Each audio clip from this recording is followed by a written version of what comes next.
Today on Back to Basics, we are deep diving into bad financial decisions because in this video, we are going over how much does it cost to build a rock crawler. Let's get started.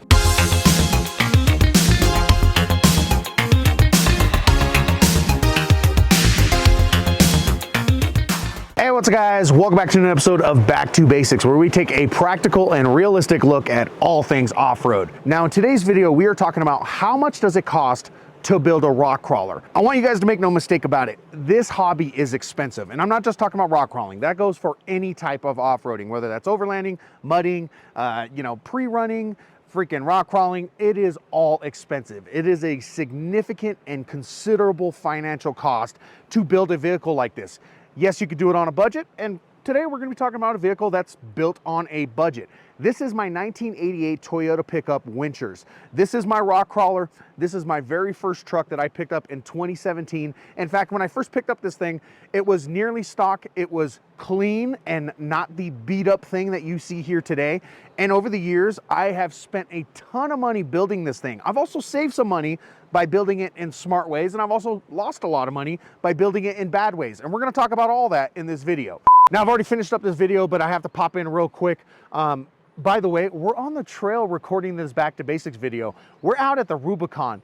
It don't get no better than this. We're actually wrapping up our Rubicon trip. If you guys want to see that video, I'll link it down below. Or if it's not out yet, stay tuned because we have a awesome rock crawling adventure coming out very soon. Anyways, that's it. Back to the basics. Now keep in mind as we're going through my list that this is a DIY off-road project. I've installed new and used parts to get it where it is today. A lot of the work I've done myself with help from friends, so there's almost no labor costs associated with this build. Once we get a final number on how much this has cost, it's gonna look like a big number, but consider the fact that because of the almost no labor costs, this is way cheaper than taking this to an off-road shop and trying to get the same build. Now for this, I'm gonna break it up into two different sections. There's gonna be what's on the truck right now and how much that costs, and then everything else. Because there is a lot of parts that aren't on the truck anymore, stuff I've broken, stuff that I've upgraded, you know, yada, yada, yada. So with all that, let's get started. All right, I got my iPad as a cheat sheet, starting with the truck and everything that's on it. I bought the truck for $3,000. Not bad for a stock Toyota 4x4. Remember, this was back in 2017. This is before the prices went really up. In fact, I probably got ripped off on this truck, but whatever. I bought it for $3 grand. Not bad. We're here. Front and rear bumpers, parts and labor, 400 bucks. Not bad at all. This is all custom stuff, came from JM Fab. He's a good buddy of mine. You know, he did the work on this. So he built our front bumper, he built our rear bumper so that we could have a winch mount and a proper recovery in the rear. The winch, I got it for free. I was sponsored by Weston for a long time. So we did get this, this super winch for free, but regardless, I mean, normally this would cost maybe in between like $500 to $800. It just really depends. Tires, got it for $2 grand. Wheels, 600 bucks. My cage from 4x Innovations, 900 bucks. The Dana 60 that I just put in the front. In fact, you guys can check out the video. We'll have a link down below. This GM Dana 60, 2,500 bucks. Almost as expensive as the whole truck. Dana 60 parts. So we got gears, lockers, the steering, the ram assist, brakes, the front cover, all that other stuff. Another $2 grand. The front leaves, got it for 200 bucks. The 3.4 engine, I picked it up for 500 bucks. That's a smoking deal, but hey, that engine, you guys should check out the swap video on that. Pulled that out of a barn find junkyard fucking vehicle that had been sitting for 10 years, had 300,000 miles on it, and we made this engine work, and it is working great currently. So not a bad pickup for 500 bucks. All the engine work associated with swapping this engine. So we got, like, you know, the timing, the gaskets, the exhaust work, kind of just like a small refresh on the engine. I spent about 800 bucks on that. Another high dollar thing. All the transfer case, adapters, the cross member, just to have your dual cases, all of that stuff, $2,000. The manual transmission, 500 bucks. The drive shafts, 800 bucks. The 14 bolt in the rear, so that's the GM corporate 14 bolt. It's the Dana, it's not a Dana 60, but it's, you know, the 1-ton axle that you have in the rear. I got it for 400 bucks. All the parts to build it, I spent about 500 bucks. I didn't buy a locker for it. I ended up welding up the rear. Otherwise, the thing is completely stock with the exception of like a set of gears and bearings. So that's where our 500 bucks came in. Rear shock coupe, 100 bucks. 63 swap. So that is the leaf springs in the rear. We did that 63 swap a few years ago. I spent about 350 bucks on the parts and did the labor myself. Shocks, about 150 bucks. I got Bilsteins on all four corners. I got some 12s in the front, 14s in the rear. 150 bucks total. Some of them I got used, some of them I got brand new. You know how it goes. Headlights, very expensive stuff. 80 bucks on Amazon, not bad. And then we have some other things that I ended up getting sponsored, but they're still on the vehicle, and you guys may ask. I got the aux beam, which is our switch panel, and then also the sound bar. Those I ended up getting sponsored. I made videos for them, got it for free, yada, yada, yada. But either way, I mean, that would have put me another like 600 bucks deep. In the end, that puts me a little over $18,000. Now, considering all the other little things that I probably, you know, missed along the way, such as the consumables, you know, you got gear oils and fluids and transmission fluids and engine oils and all that other stuff, I'm gonna push it to probably around 20 grand all in for this truck as it sits. That is a considerable amount of money. It's not insane for an off-road build, but consider the fact that I could probably sell this thing for $8,000 to $10,000. There's no way I'm getting my money back on what I've spent on it just as it sits. Now, looking at everything else, I spent a lot of money on Toyota axle parts over the years, just breaking them and using them and all that stuff. And then eventually, you know, I ditched the rear axle. I put a 14 bolt in, ran that for a couple years. And then most recently, after breaking so many freaking front axles, I decided to put the Dana 60 in there.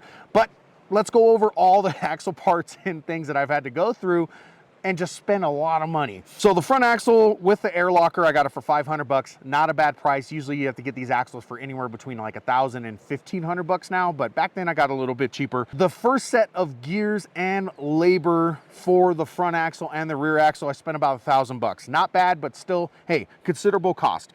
The straight axle swap kit. So this is the IFS Eliminator kit from Trail Gear. I spent 1,500 bucks on it. Now that kit goes from anywhere between like 1,800 to 2,500 bucks. It's really expensive, but regardless, a couple years ago, I spent 1,500 bucks on it, and that got the straight axle swap under this truck. And some of those parts are still here. You know, the front hanger, the rear shackles, some of it's still here. So that's why we, you know, push this build to about that 20 grand mark, but regardless, you guys get what I'm saying. 1,500 bucks straight axle swap kit. The Burfield axle shafts that I used to have, those are the chromoly axle shafts that go inside Toyota axles, 500 bucks. 3 ring and pinions for the front. That's the total number that I've broken, 1,500 bucks. And that's probably just parts, you know, that's gears. You know, sometimes I'd reuse bearings. Not the best idea, but I had to sometimes because it was just, you know, it's a rock crawler build that you're trying to limp along and continue using. But 1,500 bucks. And then I got 2 ring and pinions for the rear that I've broken, and that was 1,000 bucks. 6-shooter knuckles with studs, 1,200 bucks. A year ago, when we did our Fordyce and Rubicon rock crawling adventure, we broke in the middle of Fordyce, and it was a catastrophic break. We sheared the steering arm off the top of the knuckle, and it required like a major fix. So a buddy ended up going over to Summit Racing, which was close by in Reno, and we picked up the 6-shooter stud kit and completely revamped this truck on the trail. And it was very expensive. Like I said, I spent about like 1,200 bucks, and plus all the consumables, it was actually closer to like 1,500 bucks. And I had to drop that right in the middle of freaking nowhere. Multiple used tire sets. So this was the first set of new tires that I purchased for the truck. Before that, I had another set of 40s, multiple sets, no, one set of 37s and like another set of like really beat up 35s. Either way, I've spent about 1,500 bucks in tires besides the ones that are on the truck. All that adds another $8,000 on top of our total, putting us well over $25,000 to build this truck as it is and just break it and use it and do all the things that we've done to it. That is a lot of money, but consider this. I am somebody that is extremely active in the community, and I've owned this truck for a long time. You know, we're well over 8 years owning this truck, and being so active, I'm always using it, always breaking it, always, you know, I'm always in the hamster wheel doing stuff with this truck. Not everybody's gonna be like that, right? A lot of you beginners out there, a lot of you off-roaders out there, you're gonna buy a project like this and you're gonna build it, and yeah, you're gonna spend some money, but you're not gonna go out 30 times a year, right? You might only go out 5 or 10 times a year. Sometimes, you know, maybe you only go out 2 times a year, right? With how active I am, I'm gonna break more parts, I'm gonna use more parts, I'm gonna spend a lot more money building this vehicle. So for you guys out there, you don't need to spend $25,000 to build your off-road project. And a lot of you guys out there, you're probably gonna comment in the video, hey, I could build something way better than this for 10 grand. You probably can, right? But this is an organic build. This is something that I've built over a long time, a little bit here, a little bit there. This is probably the most natural way to build an off-road project, right? Because I didn't have 10 grand to just be like, all right, I'm gonna, spend 10 grand and I'm gonna have a truck that's on Dana 60s and linked, and I'm gonna do it all myself, and it's gonna be super cheap, and I'm gonna bargain hunt and do all this other stuff. It wasn't like that, right? This is a natural way to build a vehicle. And, hey, I'm just being honest with you guys.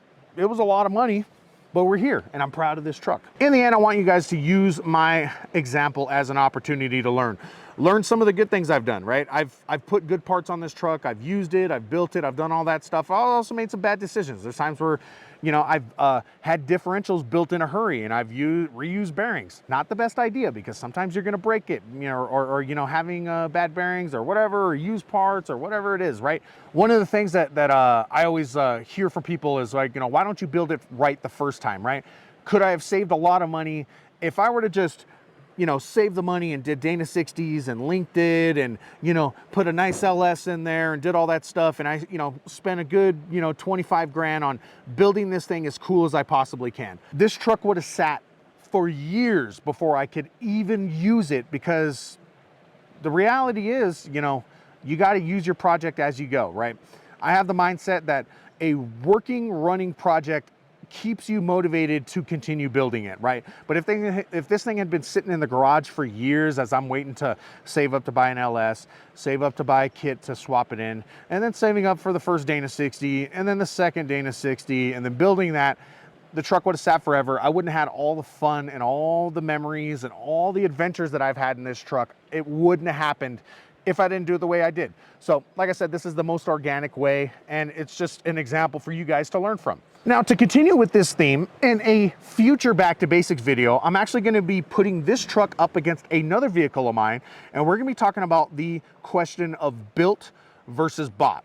This vehicle's built, right? I built this thing myself, right? Everything on this truck, I know exactly what it is, and I've touched every single part on this truck. But I also have another one where it is a bought vehicle. I didn't build it. It is someone else's off-road build that I purchased. And I'm gonna be talking about the differences between the two, positives, negatives, and some suggestions for you guys out there that are looking for your first off-road project. Do you wanna buy one? Build one. Stay tuned. We'll have that video coming out in the next month or so, however long, but that'll be the next Back to Basics video. Now, I always end these Back to Basics videos with a question. We're gonna keep it simple. How much have you spent on your off-road project? I'm sure there's some horror stories out there like mine where, hey, I've had to revamp and rebuild my truck many times, and I've spent a lot of money on it. Or there's some guys out there that are, hey, I just bought a stock Jeep Wrangler Rubicon, and I've ran every trail out there, and I don't need anything else. Sure, that's great too.